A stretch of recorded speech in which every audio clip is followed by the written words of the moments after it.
आपकी आवाज में आज बात करेंगे ग्वालियर चंबल की।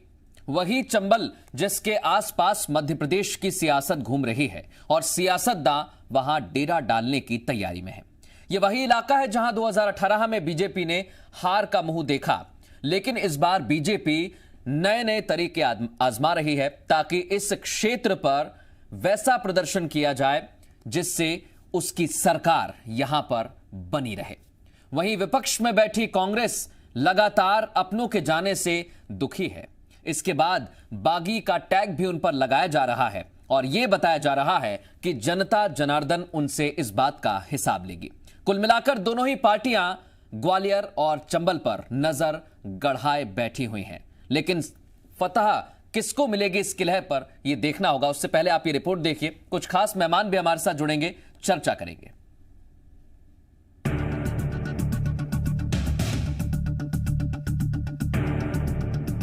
ग्वालियर चंबल वो इलाका है जो उपचुनाव में सियासत का केंद्र रहने वाला है। बीजेपी हो या कांग्रेस, दोनों ही पार्टियों का फोकस चंबल की 16 सीटों पर है। ये वही सीटें हैं जहां 2018 के विधानसभा चुनाव में कांग्रेस ने बाजी मारी थी, लेकिन इस बार बीजेपी ने यहां पूरी ताकत लगाने की तैयारी कर ली है। इसी के चलते शिवराज महाराज यहां 3 दिन बिताने वाले हैं। साथ में केंद्रीय मंत्री नरेंद्र सिंह तोमर और प्रदेश अध्यक्ष वी.डी. शर्मा और तो और आधी कैबिनेट भी आपको यहीं दिखाई देगी। कुल मिलाकर चुनाव आयोग जैसे ही चुनाव कराने की तैयारी में जुटा, राजनीतिक पार्टियां भी गुणागणित में लग गईं। आगामी समय में मध्य प्रदेश में होने वाले 27 उपचुनाव को लेकर अब चुनावी बिगुल फूंक चुका है। ग्वालियर में महासदस्यता अभियान की शुरुआत की जा रही है और ये पहली बार ऐसा होगा कि जब ग्वालियर में एक मंच पर ज्योतिरादित्य सिंधिया, केंद्रीय मंत्री नरेंद्र सिंह तोमर और मध्य प्रदेश के मुख्यमंत्री शिवराज सिंह चौहान एक साथ नजर आएंगे। बीजेपी तैयारी में क्या जुटी, कांग्रेस के खेमे में खलबली मच गई। पूर्व मंत्री लखन घनघोरिया ने शिवराज कैबिनेट के सदस्य और अपने पुराने साथियों को गद्दार बता दिया और कह दिया कि चंबल का पानी बदला लेता है। चंबल का पानी गद्दारी पसंद नहीं करता है और ये दिख भी रहा सारे सर्वे में। तो स्पष्ट शिवराज सिंह जी हो चाहे महाराज जी हो, वहाँ कुछ होना नहीं है। कांग्रेस ने चंबल का जिक्र किया तो जवाब मंत्री प्रद्युम्न सिंह तोमर ने दिया और कहा कि गद्दारी हमने नहीं, पूरी की पूरी कमलनाथ सरकार ने चंबल की जनता से की। जनता के साथ जो धोखा किया है, उन धोखा देने वाली कांग्रेस पार्टी के वरिष्ठ नेतृत्व कोई ग्वालियर चंबल संभाग की जनता माफ नहीं करेगी। वो सत्ता में बैठे थे तब एक दिन ग्वालियर आए हों, वो दिन हमें बता दें। एक विकास कार्य किया है, वो नाम वो हमें बता दें। ये उपचुनाव की जंग ग्वालियर चंबल के इर्द गिर्द घूमेगी, इसमें कोई दो राय नहीं है। एक तरफ महाराज के आने से उनके समर्थक खुश हैं, तो बीजेपी की सरकार और संगठन भी तैयार है अपना कुनबा बढ़ाने में। 3 दिन का ये दौरा बीजेपी के लिए कितना कारगर होगा, ये तो देखना होगा। लेकिन इस दौरे के साथ ही चंबल की जंग की शुरुआत हो गई है। बीजेपी के लिए सत्ता बचाए रखने और कांग्रेस के लिए सत्ता में वापस लौटने के लिए ग्वालियर चंबल की ये 16 सीटें सबसे अहम हैं। ब्यूरो रिपोर्ट, जी मीडिया। कुछ खास मेहमान हमारे साथ जुड़े हुए हैं, सीधे उनका रुख करेंगे। इस वक्त हमारे साथ उमाशंकर गुप्ता जुड़ गए हैं, पूर्व में मंत्री रहे हैं, बीजेपी का पक्ष रखेंगे। और ब्रजेंद्र सिंह राठौर इस समय हमारे साथ जुड़े हुए हैं, पूर्व में ये भी मंत्री रहे हैं और कांग्रेस का पक्ष रखेंगे। आप दोनों का बहुत स्वागत है। चर्चा की शुरुआत करें। उमाशंकर गुप्ता जी, आपके पास आ रहा हूं। धन्यवाद। और सबसे अहम सवाल तो ये कि कहा जा रहा है कि ग्वालियर चंबल की स्पेशल 16 सीटों पर स्पेशल प्लान है, लेकिन जिस तरह से सीएम के साथ मंत्री, केंद्रीय मंत्री वहां पर मौजूद रहेंगे, उससे पहले महाराज के पोस्टर लगे सर, वो भी बड़े बड़े, इतने बड़े कि सीएम को छोटा कर दिया।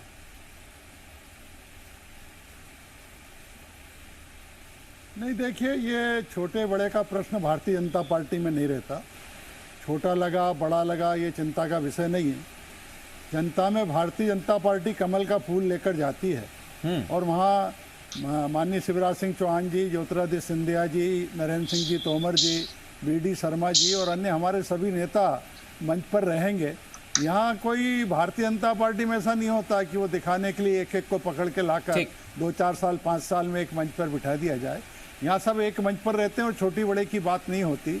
सबका मिलाकर इस समय एक ही लक्ष्य है कि 1.25 साल में कांग्रेस के कुशासन में जनता जैसी त्रस्त थी, दुखी थी, अराजकता का वातावरण फैल गया था और उससे दुखी होकर ही कांग्रेस के 25 साथियों ने इस्तीफा दिया। मैं एक सवाल करना चाहूंगा सर, क्योंकि आपने 1.25 साल का जिक्र किया है। उमाशंकर गुप्ता जी, आपने 1.25 साल का जिक्र किया, लेकिन 2018 के चुनाव को देखा जाए तो यहां पर आपको उस तरह की सफलता नहीं मिली थी जिस तरह की आपने उम्मीद की थी, और खुद मुख्यमंत्री इस बात को कह चुके हैं कि ग्वालियर चंबल संभाग में ही डेंट पड़ा था जिसकी वजह से सरकार गई। नहीं, बिल्कुल ठीक कह रहे हैं, इसको हम स्वीकार कर रहे हैं कि हमें वहाँ पराजय का इस 2018 में, उसके पहले हम जीते थे, लेकिन 2018 में जनता ने पूरे मध्य प्रदेश में और ग्वालियर चंबल में सिंधिया जी के प्रभाव के कारण कांग्रेस पे भरोसा व्यक्त किया था, और कांग्रेस ने जो वायदे किए थे जनता उसमें ठगा हुआ महसूस कर रही थी, और उसी का परिणाम था कि सिंधिया जी जैसे नेता को भी अपने साथियों के साथ कांग्रेस को छोड़ना पड़ी। सिंधिया जी ने कई बार कमलनाथ सरकार को ये चेतावनी दी कि हम वायदे पूरे नहीं कर रहे हैं, काम नहीं हो रहे हैं, नहीं हुआ तो मुझे सड़कों पर उतरना पड़ेगा। तो आदरणीय कमलनाथ जी ने अहंकार में यह जवाब दिया कि उतर जाइए सड़क पर। ये हालत हो गई थी पूरे मध्य प्रदेश की, चंबल भी उससे प्रभावित नहीं था। जनता के बीच में ये प्रतिनिधि ठगा सा महसूस कर रहे थे, जनता के वायदे पूरे नहीं कर पा रहे थे, और इसलिए जनता ये सब देख रही है। जुबानी जंग भी हो रही है, इस बार इस पर जुबानी जंग शुरू हो गई है, हालांकि आपकी तरफ से भी जवाब दिया गया है। मैं ब्रजेंद्र सिंह राठौर के पास, जी ब्रजेंद्र सिंह राठौर जी के पास जाऊंगा। ब्रजेंद्र जी, सवाल मेरा यही है, आपके साथी लखन घनघोरिया ने बताया कि ये गद्दार हैं, तो मंत्री प्रद्युम्न सिंह तोमर ने कहा गद्दार हम नहीं, गद्दार तो कांग्रेस की पूरी सरकार है जो 15 महीने रही और गद्दारी की चंबल और ग्वालियर की जनता के साथ। देखिए, आपकी बात को मैं समझ लिया, प्रद्युम्न सिंह जी ने क्या कहा और घनघोरिया जी ने क्या कहा। हमारे मित्र उमाशंकर गुप्ता जी आजकल यही लगता बीजेपी में फुर्सत है क्योंकि इनको मंत्री नहीं बनाया गया और रोज यही ज्यादातर डिबेट पे बैठ रहे हैं। नहीं, और आप भी फुर्सत में हैं ब्रजेंद्र सिंह जी, ब्रजेंद्र सिंह जी आप भी फुर्सत में ही हैं। आप दोनों को हम साथ बुलाते हैं। आप भी फुर्सत में ही हैं। हम तो हैं, लेकिन विधानसभा में हैं भी, आप चिंता न करो, ठीक है ना। तो खैर, अभी इन्होंने बड़े उससे कहा कि हमें कोई फर्क नहीं पड़ता कि कौन सा बड़ा पोस्टर लगा रहा है, कौन सा छोटा पोस्टर लगा रहा। ये वही है जो अपने आप को कहते नहीं थकते थे कि हमारी पार्टी तो संगठन वाली पार्टी है, संगठन के सामने किसी की चलती नहीं है। अब सिंधिया जी के सामने इनका संगठन फेल हो गया और इनके सारे केंद्रीय और नीचे के मंत्री फेल हो गए, और फोटो लग रही है तो सिंधिया जी की बड़ी लग रही है। इनको समझ लेना चाहिए, और जो भारतीय जनता पार्टी के हमारे मित्र हैं और नेता हैं, उनको ये समझ लेना चाहिए कि आने वाली कल में उनकी क्या हैसियत होने वाली है। दूसरा जो है, इन्होंने कहा कि सिंधिया जी की वजह से जो है 2018 में कांग्रेस जीत गई, वरना जो है कोई पूछने वाला नहीं था। सिंधिया जी की वजह से नहीं जीत गई, सिंधिया जी का भी योगदान था, लेकिन सिंधिया जी 2013 में भी थे, सिंधिया जी 2008 में भी थे। अगर सिंधिया जी के नाम से जीतना होता तो उस वक्त भी कांग्रेस जीत सकती थी। अभी अगर कांग्रेस जीती है तो अपने, लेकिन सर पूरा चुनाव का जो खाका था वो आपने ज्योतिरादित्य सिंधिया और कमलनाथ जी के इर्द गिर्द ही गढ़ा था, इस वजह से सफलता मिली थी। मैंने आपसे कहा ना कि उनका भी सहयोग था, लेकिन मैं आपको बता दूं कि अगर तो इस बार कमी खलेगी आपको? मुझे कोई कमी नहीं खलेगी, इसलिए कि हमारे कांग्रेस का कार्यकर्ता अपने आप को ऐसा महसूस कर रहा है जैसे वो आजाद हो गया।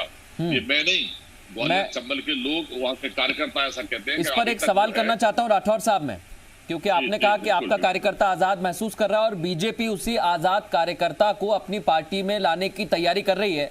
3 दिन ये प्लान बनाया कि कार्यकर्ताओं को शामिल भी कराया जाएगा बीजेपी में।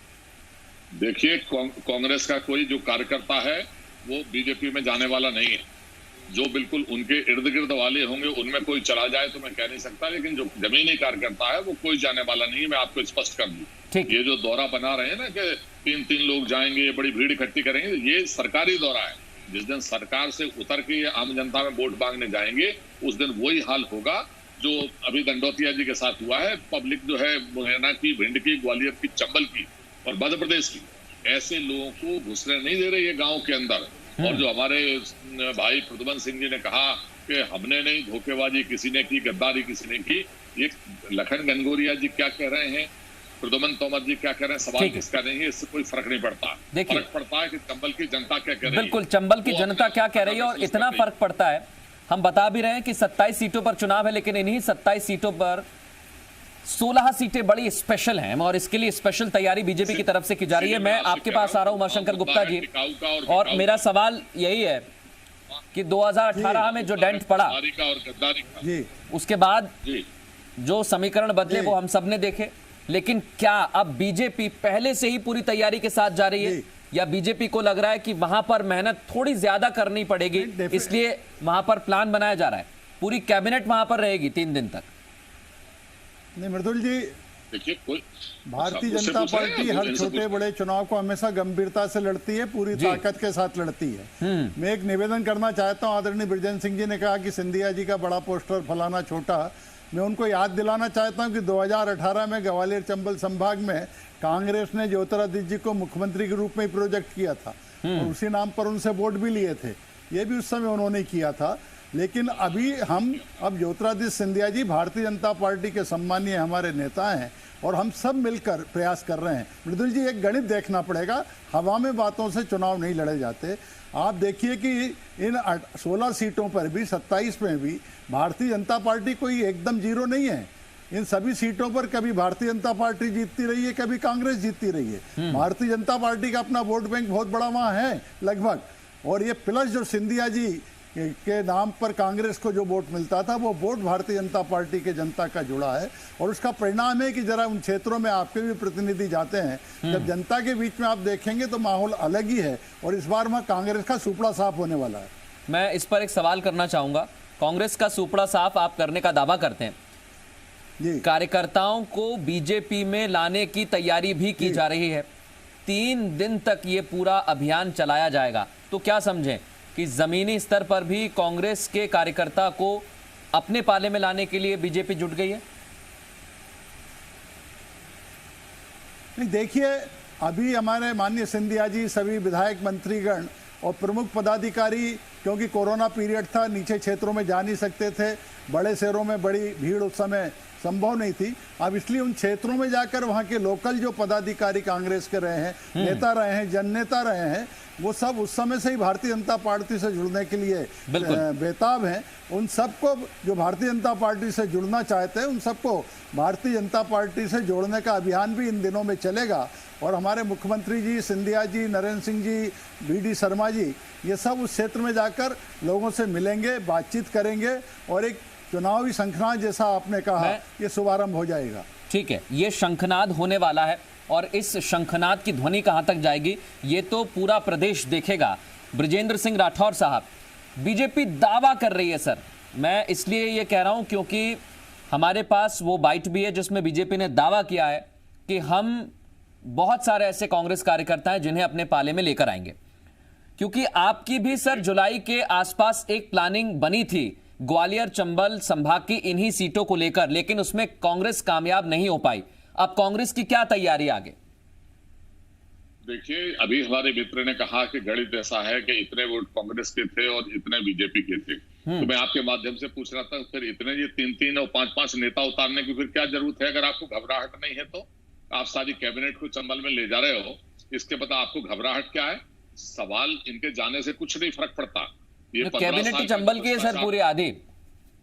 मैं आपसे कह रहा हूं 15 साल जिस तरीके से भ्रष्टाचार भारतीय जनता पार्टी के लोगों ने किया था, माफियाओं के साथ मिलकर जिस तरीके से मध्य प्रदेश के लोगों की कमर तोड़ने का काम किया था, और जिस तरीके से अराजकता फैली थी और IPS अधिकारी नरेंद्र शर्मा जैसे लोगों के ऊपर ट्रैक्टर भारतीय जनता पार्टी के कार्यकाल में चढ़ाया गया था, चंबल की जनता इस बात को भूली नहीं है। आज मैं आपसे पूछ रहा हूं तो किस मुंह से जाएंगे वोट मांगने? कन्या विवाह की बात अभी हम लोगों ने 28,000 से 51,000 रुपए कन्या विवाह के लिए किया था, जो इन्होंने पैसा भी नहीं दिया अभी मार्च के बाद का, और इसके बाद जो है इन्होंने घटा के 28,000 कर दिया। आपने अपने खर्चों में कोई कटौती नहीं की, लेकिन कन्या विवाह में आपने खर्च किया। कल हमारे सामने महिलाएं आई थी, 60-60,000 रुपए का बिल, जिनकी हैसियत 60,000 की नहीं है, बिजली का बिल 60,000 रुपए का। ठीक है, कटौती तो आप इन मुद्दों पर चुनाव में जाएंगे, आपको मुद्दों पर विश्वास है, आपका ये कहना है? मुझे मुद्दों पर विश्वास है। हम 100 रुपए में 100 यूनिट बिजली दे रहे थे, वो मुद्दा था। अपने कर्मचारियों का बोनस बढ़ाया था, वो मुद्दा था। आज विद्युत कटौती है। सड़क पर उतरने की बात किसने कही थी? इन्होंने लोग इन्हीं में से कही थी ना। सड़क पे कहते थे शिक्षकों के लिए सड़क पर उतरेंगे, कर्जा माफी के लिए सड़क पर उतरेंगे, और इसके बाद आज कौन उतरेगा सड़क पर? जब तुम्हारी सरकार साथ जा रही है तो उतरने की जरूरत क्या है? आप करिए अतिथि शिक्षकों का। मैं सीधे इस पर जवाब ले लेता हूं। उमाशंकर गुप्ता जी कुछ कहना भी चाहते हैं। उमाशंकर गुप्ता जी। नहीं, लेकिन शर्मा जी, हाँ, यही महाराज थे जो कहते थे कि शिवराज सिंह जी के साथ मेरा फूल से ये रंगे कहना हैं है। और आज क्या वो फूल से रंगे? बिल्कुल, मैं जवाब ले लेता हूं सीधे। कहिए गुप्ता जी। ले लीजिए। जी, मेरा कहना है भारतीय जनता पार्टी जनता के लिए सदैव काम करती रही है। नहीं, वो कह रहे हैं आपको डर लग रहा है थोड़ा सा, इसलिए सीएम जा रहे हैं, इसलिए मंत्री, केंद्रीय मंत्री जा रहे हैं। हमें डर नहीं लग रहा, वो कह रहे हैं ऐसा। हम हर चुनाव को पूरी पार्टी, छोटा चुनाव हो, पूरी पार्टी हमेशा गंभीरता से लड़ती है। कांग्रेस जैसे हमारे यहाँ चुनाव नहीं होता कि जिस नेता के क्षेत्र में चुनाव है केवल वहीं के नेता प्रदेश भर के उनके समर्थक आ जाते हैं। भारतीय जनता पार्टी एक पंचायत का चुनाव हो, एक वार्ड का भी चुनाव हो, पूरी पार्टी और बड़े से बड़ा नेता एक कार्यकर्ता बनकर काम करता है हमारे यहाँ चुनाव में। ये शुरू से हमारी परंपरा रही है और इसलिए जो 27 सीटों का चुनाव है, केवल 16 नहीं, उसको भारतीय जनता पार्टी पूरी गंभीरता से लड़ेगी। अभी इसलिए हम 16 पर फोकस कर रहे हैं क्योंकि आपका फोकस भी 16 पर ही है। पूरे सब इस क्षेत्र में लगेंगे। हाँ, ठीक है। ब्रजेंद्र सिंह जी, आखिरी कमेंट आपका। 27 पर है। हाँ, आपका फोकस 16 पर है, कांग्रेस का 16 पर, हमारा 27 पर ही है। इसलिए नहीं, हम 27 सीटें दिखा भी रहे हैं गुप्ता जी। हमने ग्राफिक्स बनवाया और उन्हीं 27 सीटों पर किस तरह प्रदर्शन किया जा रहा है, कहीं और नहीं बढ़ जाए संख्या। बिल्कुल। ब्रजेंद्र जी, आखिरी कमेंट आपका। 27 के ऊपर 27 में से 27 सीटें हम जीतेंगे और इसलिए जीतेंगे कि ये जो टाइगर चल रहे हैं ना, दो टाइगर एक साथ चल नहीं पाते। इनकी जंग होती और होगी, आज नहीं होगी कल आपके सामने आ जाएगी। और आखिरी बार मैं इनसे कहता हूँ ये कुछ भी कर लें, कोई फर्क पड़ने वाला नहीं है। जिस टाइगर तो आपके यहाँ भी सड़ रहा था, सब सड़ रहा था और कीड़े पड़ रहे थे मुरैना के अस्पताल में, उस वक्त इनका कोई मंत्री गया देखने? इनका कोई केंद्र का मंत्री गया? ये लोग गए? सिंधिया साहब गए? गुना में एक आदमी खत्म हो जाता है, उसकी पत्नी के पास 500 रुपए देने के लिए नहीं थे और उस वक्त कोई देखने के लिए गया? एक मुसलमान को जो है लाश हिंदू को सौंप दी जाती है। ये लापरवाही किसके द्वारा हुई? तो ये जो है, ये कहने और करने का जो अंतर है, इसका जवाब मध्य प्रदेश के लोग देंगे। मैं आपसे कहना चाहता हूं कि लाख कोशिश कर लें, लाख गठजोड़ बनाने के एयरवेयर के संघ का कोई फर्क पड़ने वाला नहीं है। लोग ठीक है, ये देखिए, रणनीति बनाने का अधिकार सबके पास है और कोई रोक नहीं रहा है। बीजेपी ने अपनी रणनीति तैयार की है। कांग्रेस के भी तरकश में कौन से तीर हैं वो भी जल्द सामने आ जाएंगे। आप दोनों का बहुत शुक्रिया हमसे इस खास मुद्दे पर बात करने के लिए। दोनों ही पार्टियां चंबल और ग्वालियर का पूरा इलाका कवर कर रही हैं और इसलिए कवर कर रही हैं क्योंकि उपचुनाव इन्हीं 16 सीटों पर बताएंगे कि सरकार किसकी रहने वाली है।